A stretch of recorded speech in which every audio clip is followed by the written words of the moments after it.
Let's screech through some of the headlines there for the next 30 thrilling minutes. And, of course, last night, massive moment in the Gaza conflict. America basically pulled the rug from underneath Netanyahu's feet and basically said, Biden, in a 30-minute tense phone call to Netanyahu, he said he called for an immediate ceasefire. He said that was essential.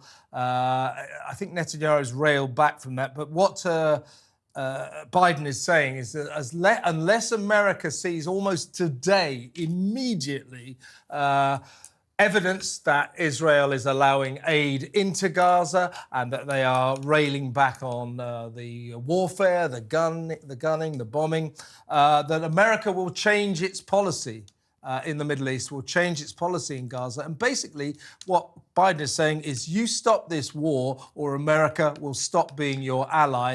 Netanyahu is apparently absolutely shocked and stunned by this. And of all people, even Donald Trump has railed in and said, I think you've got to be careful here. Well, Bibi and Biden go back quite a long way, apparently. They used to be mates working together when Biden was Secretary of State.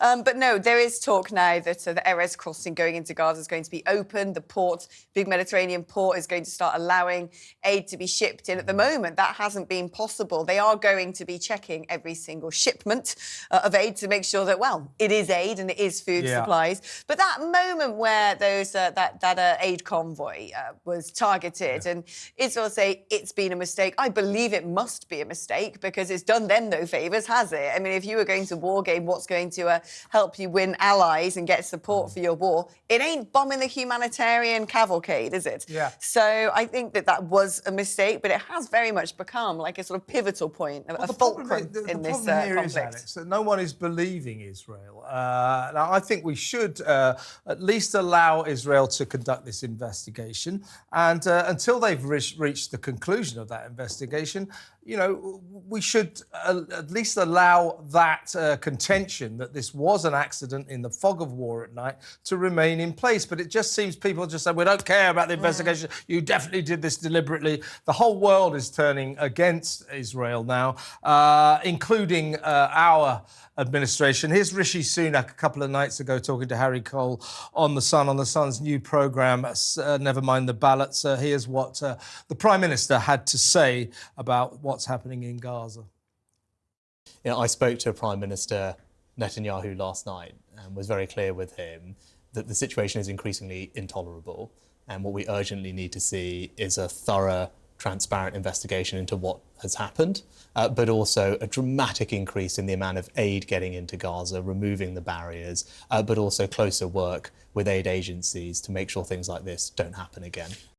Extraordinary. Meanwhile, back in London, back in Whitehall at the Department for Business and Trade, civil servants there who oversee arms exports to Israel have asked to cease work immediately because they fear they could be administrating sales of weapons to Israel, to Netanyahu.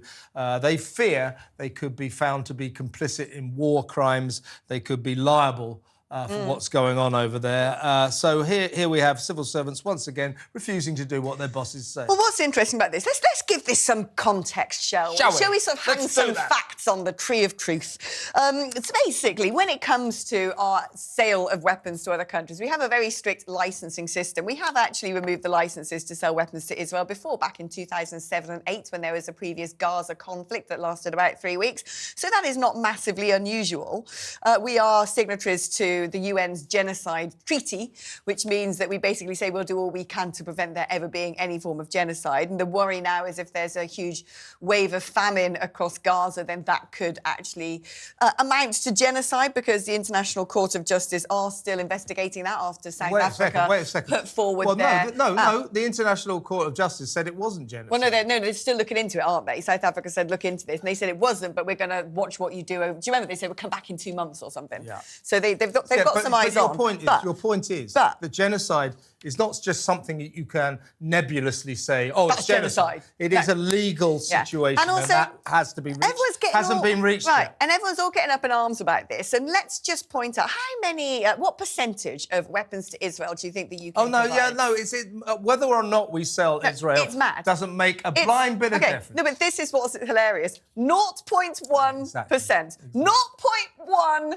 That's it, ladies and gentlemen. That's it, folks. So if you think Britain's stopping selling weapons and arms to not Israel moving the is going to have a needle at dramatic effect, it won't. It'll just be a They won't even notice. It's a gesture. It's a gesture. It's a bit like someone saying, I'm going to take a 0.01 pence out of your savings account. You're like, oh, well. Yeah.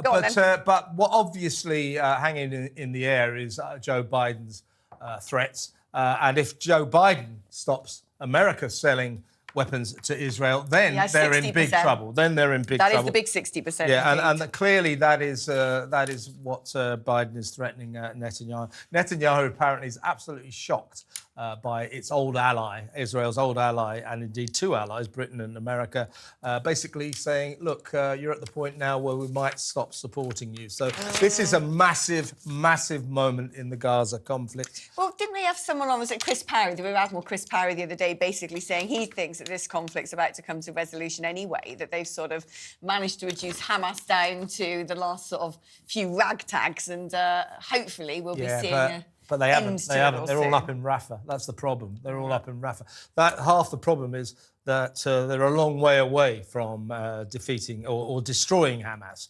They've certainly damaged them greatly, but they're a long way away from destroying them, and it was probably always an impossible dream.